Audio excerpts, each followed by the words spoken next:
Perhaps 100 people turned out for this town hall in downtown High Point, all of them Trump supporters, many of them wearing red MAGA hats, and mostly all, students from High Point University. J.D. Vance, everybody.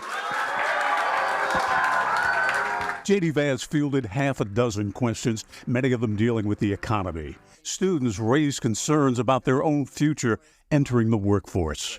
When you let in millions upon millions of illegal aliens, it really severely undercuts the wages of people, especially people who are entering the workforce. The senator from Ohio blamed immigration not only for lower wages, but for crime and higher housing costs as well.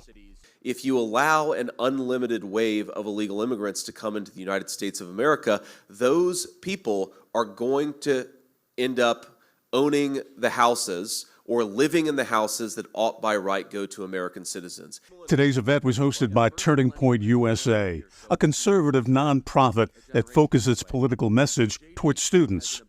One High Point University student asked about the possibility of the U.S. entering into a war with China. What is the Trump-Vance administration's plan to de-escalate from this rising crisis?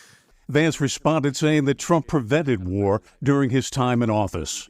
He was willing to engage in diplomacy, sometimes even with very bad people, because you can't just talk to the good people when you're engaging in diplomacy. You've got to talk to everybody. Vance also blamed college administrators for not being honest with students about what a college education really offers them, and vowed to cut federal spending without naming any program that his administration would cut.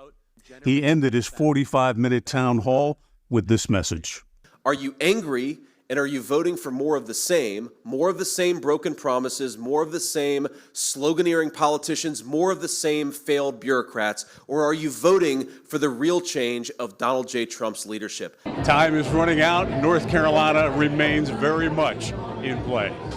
In High Point, Bill O'Neill, WXII 12 News.